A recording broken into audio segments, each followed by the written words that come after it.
a reference to in the book of Acts when Paul goes to Troas, which is a place, and he does an extensive teaching on a certain subject. And so tonight we're going to be doing an extensive teaching on the books of 1st, 2nd, and 3rd John. In the story of Troas, someone is sitting up in a window, they fall out the window and die because the lesson is so long. So hopefully that's why we have a single story building that we're all in. But if you do see your friend next to you falling asleep, give them a nudge so that they don't, fall out of their chair. So, amen? Amen. So, who in here has recently read the books of 1st, 2nd, and 3rd John? Okay, who else read the book of 1st John? Let's go with that one. All right, so most of us. Who's read 2nd John? 3rd John.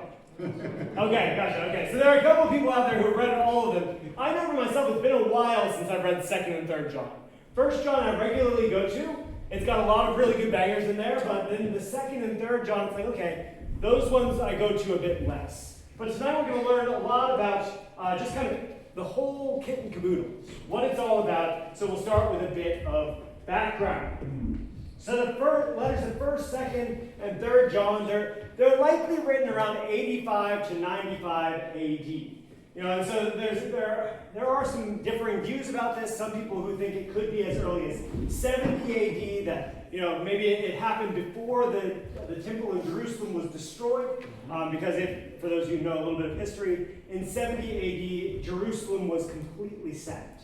And so the temple was destroyed, everything there was basically ruined. And so they find it a bit confusing why there wouldn't be more mention of this in this letter, in these books, if that had already happened. However, the majority of scholarship believes that it happened more around that 85 to 95, considering that's when the Apostle John, he died in about 99 AD. And so these dates are widely accepted among scholarship, but it also is important to realize where this book falls amongst all the letters. It is obviously a letter, and it's written to a certain group of people, but within the New Testament, these are all the different letters. James was written around 45, Galatians 48, and so if you follow that all the way through, you got 1st, 2nd, and 3rd John. They're all the way at the end. They are the last of the letters to be written. And this is, even if they were as early as 70, they're still some of the last letters to have been written. And so, but this is traditionally believed because the Apostle John, he is kind of the most likely candidate for who actually wrote these books. And he was shepherding a number of churches in the region of Ephesus. Who knows where Ephesus is? Joan? Gold star, excellent. Where is it at?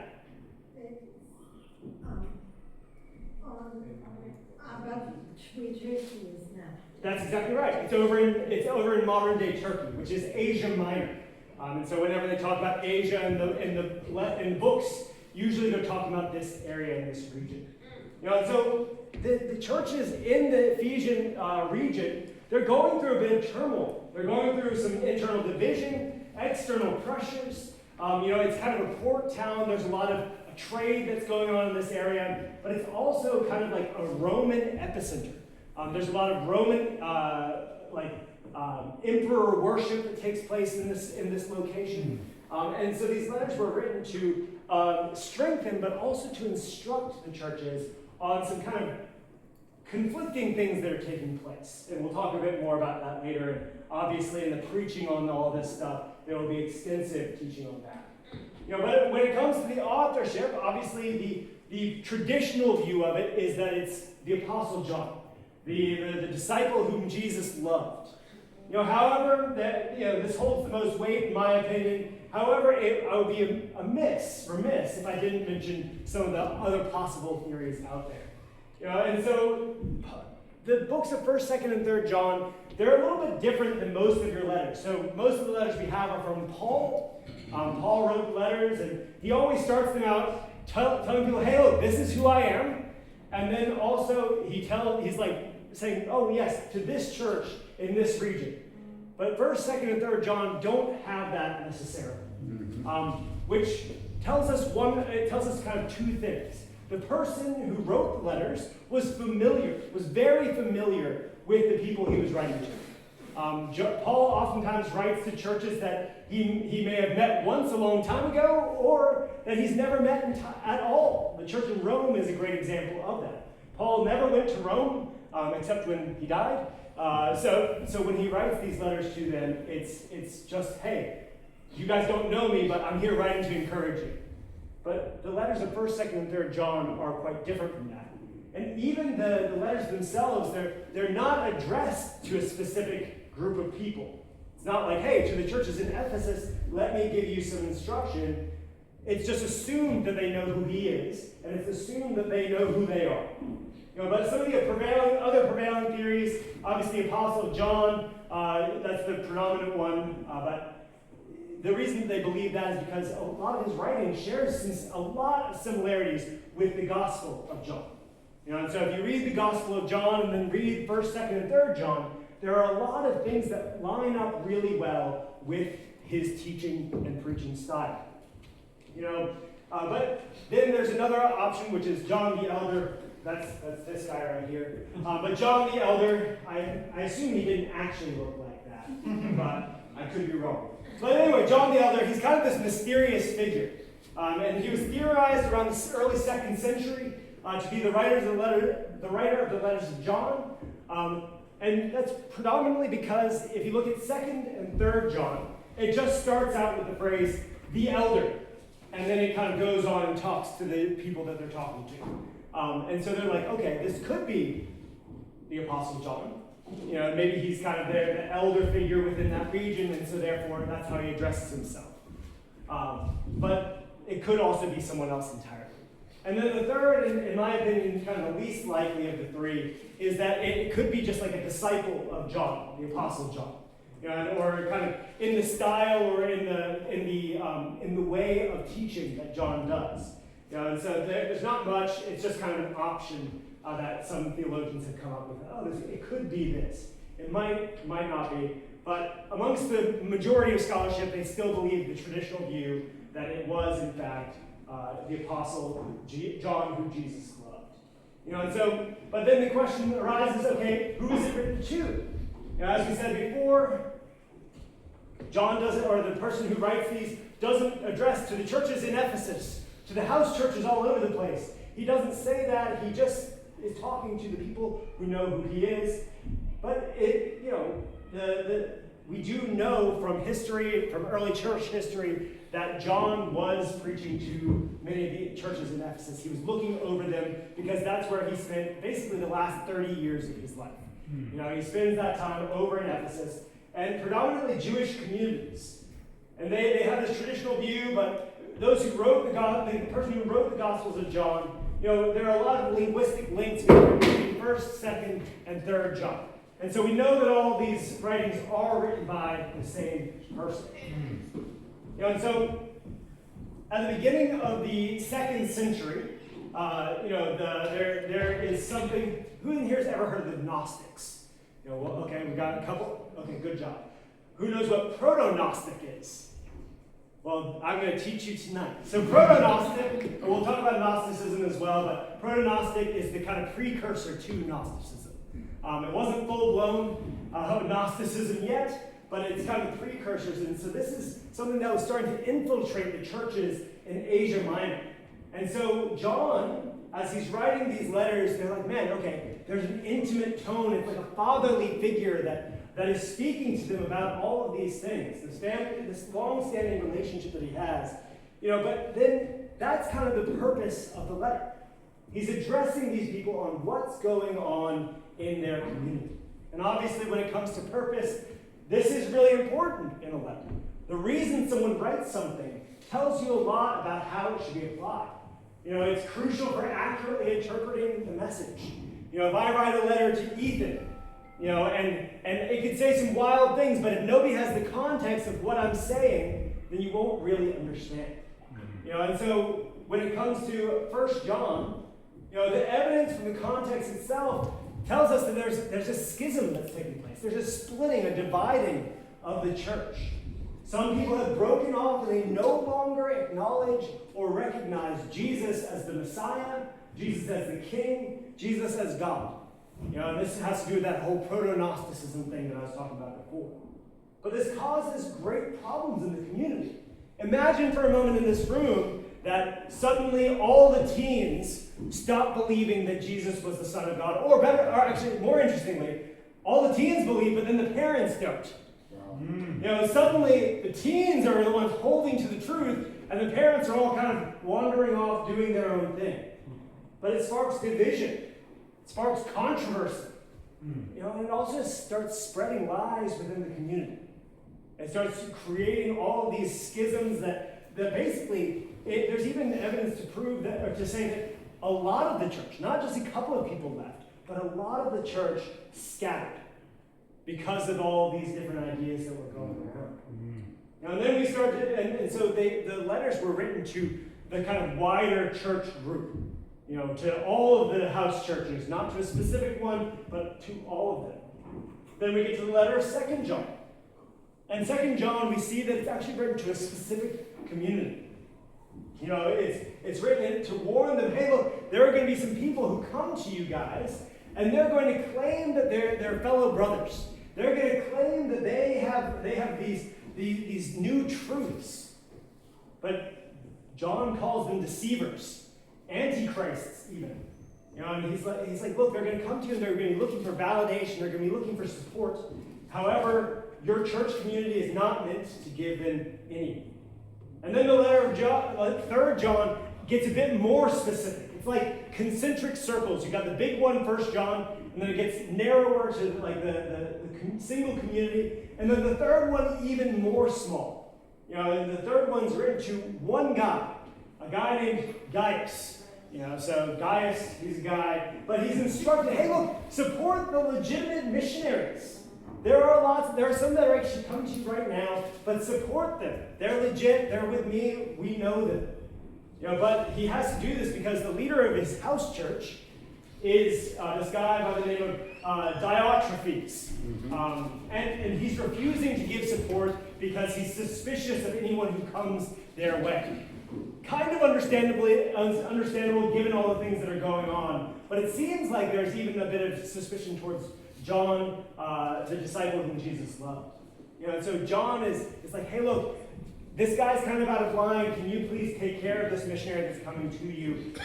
They're a brother, they're a sister, and they're doing the work of God. And so most scholars believe that 1 John was written to this community in Ephesus, and it was written it was pastoral in nature, and it was warning people against what is to come, addressing kind of mature Christians to teach them how to carry on even with all of this stuff going on, to encourage them in their faith. Because imagine if all of a sudden 60% of the church just disappeared. The people who are left are feeling a little bit alone. They're a little bit confused and conflicted. What am I supposed to do with this? And that's how the church in Ephesus is feeling. And so these issues arising, they're even starting to wonder, man, did we make the right decision sticking to what we know? Sticking to what we've been taught, what we've heard. And man, these guys were our brothers. Maybe they are right. But that's what they're doing. That's what John's dealing with. And 2 John, it's specifically teaching, hey, look, these guys are false teachers. Do not let them deceive you. And what would happen, and this was how the gospel spread even amongst Christian communities. One Christian would go from this one town or city to this other one, and they would say, hey, I'm a disciple. It's kind of like today. When someone comes into town, people put up their hand. Hey, I'll take them in. They can sleep in my garage. They can sleep in my spare room. We've got an extra bed in the living room. Abhijit is a fantastic example of this. Always having people in this home. But that sort of thing would happen back then too. Hospitality was shared, but the result of it in this case was these people were taken care of, but they had a false message. They had a false gospel that they were spreading. And the result of these brothers and sisters just trying to be hospitable was they gave them basically a platform to speak from. They by association, it's kind of like if I'm, let's say, I'm a crazy person, but I know Abhijit, and I go up to Abhijit and I see him in the street and I'm just like, oh, hey, Abhijit, and everyone knows Abhijit's a great guy. But then I start hanging out with him, and then I start preaching my craziness. Now they think Abhijit believes the same thing that I do. That he is, by association, I get more credibility because I'm associated with him. Does that make sense? Yeah. Is that all following? And so John is warning these people, hey, don't give in to that. They claim to be brothers and sisters. Yes, you may have even known them at one point, but don't let them sneak in because their teachings are opposed to that of Christ's. Yeah. Their teachings are a false gospel. And that's why he uses strong words like antichrist. He describes them in that way because they're going contrary to Christ. And then 3 John is obviously, it's a private letter. But not so private anymore. But it was a private letter to a certain individual. But all of these things combined give us an image into the first century church that no other letters do. It gives us a picture of okay, here is at the macro level, and then we get smaller and smaller, micro and micro. But all of this stuff that's going on is the cause of great confusion in the churches in Ephesus. And John recognizes that they need a way to discern what is true. They need a way to discern, what do we follow? Who do we believe? And so the gospel, according to John, focused on Jesus and his preeminence. Does anyone know what preeminence means? I know you do, Joe. Anyone else know what preeminence means? Yes. What? First? The first. And so it's this idea that Jesus was with God in the very beginning. From the very beginning, Jesus was with God. And that's core to our beliefs. Jesus and God are the same, and in order for Jesus to be God in the flesh, he has to have been with God from the beginning. If you remember from the book of John, the Gospel of John, in the beginning was the Word was with God, and the Word was God. That's John's message. That's his main point from his gospel. But there were a number of people who took this preeminence of the Father, a bit farther than they should have. That the fact that Jesus was there from the beginning means that he never was actually human at all. That he's just been here since the beginning of time. He's just spiritual. He's just a spirit. And they said, hey, he never had a physical body. He never was here in the flesh. It was never God in the flesh. It was just some spiritual being. And some of them even claim to have some special knowledge given to them by God. And it's this high and secret knowledge that no one else has. I have it alone. And if I claim to have special knowledge, and you guys don't have, first of all, throw me out. But then also, if I claim to do that, there's part of us that's like, oh man, I need to know what they know. I need to know more. Tell me more about what you know. And many of them even claim, hey, look, this is new revelation from God. I am above the apostles. I'm greater than the apostles. And some went so far to say that they have no sin. And so just to kind of give their word more weight. And their teachings being in line with what would eventually be called Gnosticism. That's this idea that the human body, the human flesh is here we go. Spiritual is good, physical is bad. That's the easiest way to describe it. But salvation is achieved through gnosis, which is knowledge, of the divine rather than through faith or obedience. That's this idea of Gnosticism. And Gnostics believe that the physical world and everything in it is evil. Everything. If you are physical in nature, then you are evil. You can kind of see where they are coming from with this because, Paul often talks about the flesh. He talks about, I have all these desires that are within me. But when you take it to its extreme, it actually doesn't work. Because what they would say is, human beings are evil. Everything that is in the world is evil. So therefore, Jesus could never have been a human being. Jesus never could have come. This also flies in the face of the death, the burial, the resurrection, because it means that Jesus never died. It means that Jesus was never really crucified because he had no flesh, he had no body in order to do that. What he went through was just a mere inconvenience more than anything else. It also flies in the face of, in the beginning, the very first chapter of the book of the Bible, the first book of the Bible, when it says, God looked at everything he created and he said that it was what? Good. It was good. You know, and so this, even the idea of Gnosticism, where anything physical is bad, completely against what God teaches. That actually what he made was good. Mm-hmm. It's not until sin enters into the picture that things start to become that bad. But they attack this creation story, the biblical narrative of God creating the world, seeing that it was good. No, that is not true, because we know because of, lots of the Greek thought was like Stoicism and things like that, but we know that all things that are physical are bad. And it led to a number of strange beliefs and kind of extreme lifestyles, one of which was asceticism.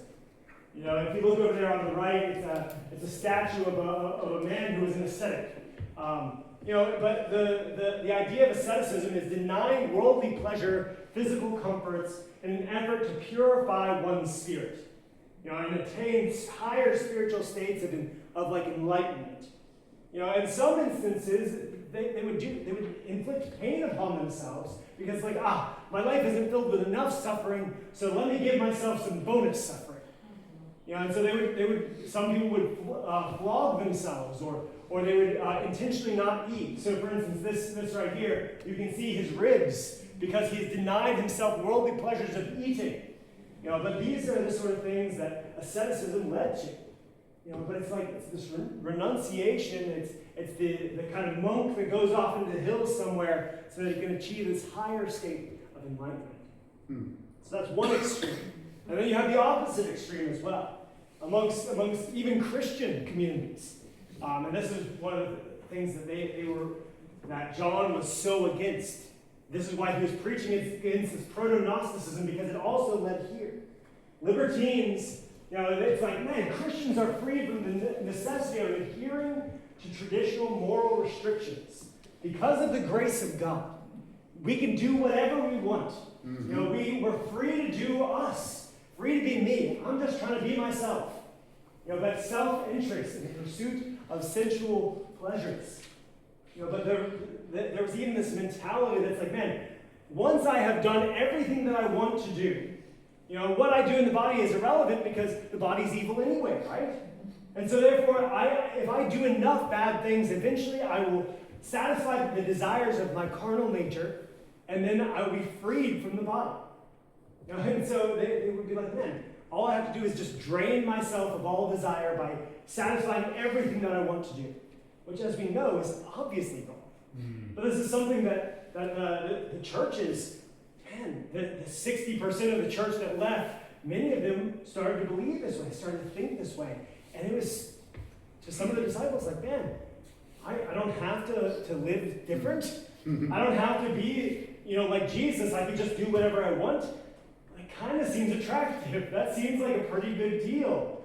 But the reality is that it's absolutely false gospel. It is absolute antichrist. Gnosticism is actually one of the biggest threats to Christianity in the 2nd century. In the 2nd century and 3rd century, it takes off. And there are so many people who actually get their minds completely warped by this mentality. But they take this free gift of grace. They take the free gift and truth of the gospel. That's a gift available for everyone. Yep. And then they try and make it this exclusive thing. That's only for those who are enlightened. Only for those who have done enough, done this or done that. It turns into this intellectual mysticism. And although these beliefs weren't fully present or fully formed at this point, all of the makings of it started in the end of the 1st century. And that's why John was so intent upon addressing these things before it got out of hand. John uses very strong language to describe this, and says, man, you guys are these people are the Antichrist. They're opposed to the true message. And he instructs in these 3 letters people how to deal with these false gospels and how to identify what the true ones are. What makes it more difficult is that it would seem, that these people who are spreading these false gospels, they're not just random people. You know, they're not just randos from outside of the community, but they're part of the community.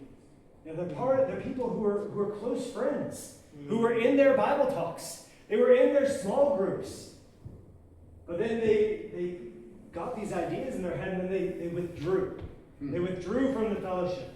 They isolated themselves. You know, and as a result, they're drawn into these false doctrines, these false teachings, which we can understand that a little bit.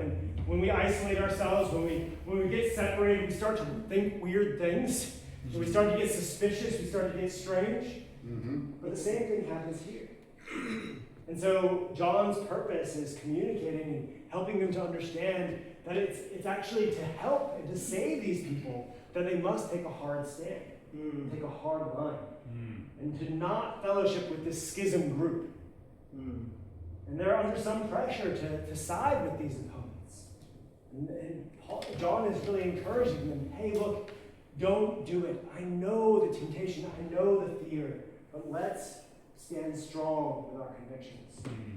And then, so John's letter, obviously goes from general to quite specific, from all of the churches in the region down to the individual that he's writing to. But John, 2 John is written to this specific house church, but all of these things, these three letters work alongside one another, so that the modern reader is given this image of what first century church is like. I think oftentimes for me, I'm like, oh man, the first century, they had everything together. They were all good, man. There was no problems in the first century churches. But then you look at these letters and you're like, oh, human beings haven't changed that much. We're all human, we all make mistakes, and you know what? Everyone's got mess. And that's actually comforting in a way. But it also gives us insight into, okay, man, specificity for how do we interact with one another? How do we talk to one another? When it comes to actually, hey, what are we allowed to talk about? John talks about things very openly, very honestly. But this letter to John, it doesn't follow the typical linear progression. Oftentimes we're used to, okay, here's my reasoning, here's what I'm talking about, and this is my conclusion. We draw an individual conclusion, follow a single thread. But John's preaching doesn't follow that same idea. The literary themes that he works with are truth, life, and love. And he repeatedly returns these core ideas. And each time he goes past them, he builds on them, looking at them from a different angle. And he talks about life, truth, and love, and cycles through them repeatedly. And the point of that is so that every time he passes by life, he gives you a different angle, different perspective. Every time he gets past love, it builds in momentum, builds in the strength. And actually, it's kind of like if you think about it, think about David and Goliath, right? You've got this sling. You're swinging around your head, and with each time you spin it around, it gets faster and faster until you fling that stone out, and then you strike Goliath in the head. But the more passes you do, the faster it's going. And that's even what John's trying to do here. He's like trying to propel them forward into living their lives. He's trying to propel them forward, not to just sit in this gnosis, in this mindset. Hypnosis. Anyway, in this mindset. But he's like, hey, look, get out there, get doing, live the life that you're supposed to. Love, find the truth, seek it out. And the author, he's giving his audience a fuller understanding of these ideas. And he does this with a number of different ideas, but he juxtaposes opposites quite a lot. He talks about light and darkness. This is one of the main themes in the books of 1st, 2nd, and 3rd John. But he also uses hyperbole. He intentionally exaggerates things to make things more clear. Put it in their minds, hey, look, amen. It's either light or it's darkness. There's no gray area in between. It's either truth or lies. There's no in between. Love or hate. Good or evil. Christ or Antichrist. These are what we're working with. And John makes it very clear. Look, it's a simple choice. Do we want good or do we want evil? Do we want Christ or do we want Antichrist? Do we want light or darkness? And when you put it that way, it's pretty straightforward. It's pretty obvious. But this is what they needed. There was so much confusion. There was so much in their own minds but they needed it put that simply. So we'll talk a little bit about some of these core themes, but I won't go too in-depth into them. One, because I don't want to be here till 3 a.m., and two, because I want to leave a little bit of content for people to preach on. So, but we'll talk a little bit about some of these theological tests that John talks about in the passage. So the first one is the theological text, and it has to do with truth. And so when he's talking about, hey, look, if you want to discern things, you can test it through theological means. What is the truth that we know? And so you can look at these teachers. Are they teaching, that Jesus is who he was, that he was God, that he was the Messiah, that he was God in the flesh? Then they're teaching the true gospel. And so therefore they're theologically accurate, therefore they can be trusted. If they believe in Jesus' divinity, the incarnation of Jesus, if they're asserting that he was fully God and fully man, good to go. Anything other than that, it's a false gospel, and you can throw it out because it is not theologically accurate. Secondly, he talks about the moral test. Moral test has to do with life. So the first one's truth, second one's life. And so it's like, okay, walking in the light by keeping God's commandments, rejecting sin. Are they living the way that a Christian is supposed to? Not in the sense of being perfect, no one can be perfect, but are they striving towards the life that Christ calls them to? If they are not in the fellowship, if they are isolating themselves, if they are living, as libertines, or if they're living as ascetics, then neither of those are the life that God desires. And so therefore, what they're teaching can be rejected. And then lastly is the social test, the test of love. Demonstrating genuine faith means loving those around you, loving others, self-giving love to one another. The love is a test. It's like, man, it's a diagnostic tool. When you go to the doctor, they have tests that they can run to see whether your liver is operating functionally, whether your lungs are getting or producing enough CO2 and oxygen. But these diagnostic tools, it also applies to our love for one another. If the love is lacking, then there's something wrong with the teaching. If our love for one another is lacking, then man, these people probably aren't, they're isolating themselves from true community. They're not really loving the way that Christ calls people to love. And so therefore their teaching can also be rejected. But these are some of the key ideas, some of the main ideas that John is trying to communicate to those who he's preaching to. And all of these things are meant to give them assurance. They're meant to give them confidence that, man, they're the remaining believers, the ones who held true to the truth, that their salvation in the midst of all this confusion caused by the false teachers, they're all good to go. Their salvation is assured. But we'll go ahead and stop there in terms of going deeper into the text, because there is so much that we can talk about when it comes to 1st, 2nd, and 3rd John. And obviously, I'm really looking forward to going through this part of this with you guys. I'll be away for some of it as well. But man, 1st, 2nd, and 3rd John, it is a treasure trove of great information, great teaching, and it can give us great security in the way that we practice, the way that we teach, in the way that we hear the messages around us. But amen, that's our Troas night tonight. We'll go ahead and open up for some questions.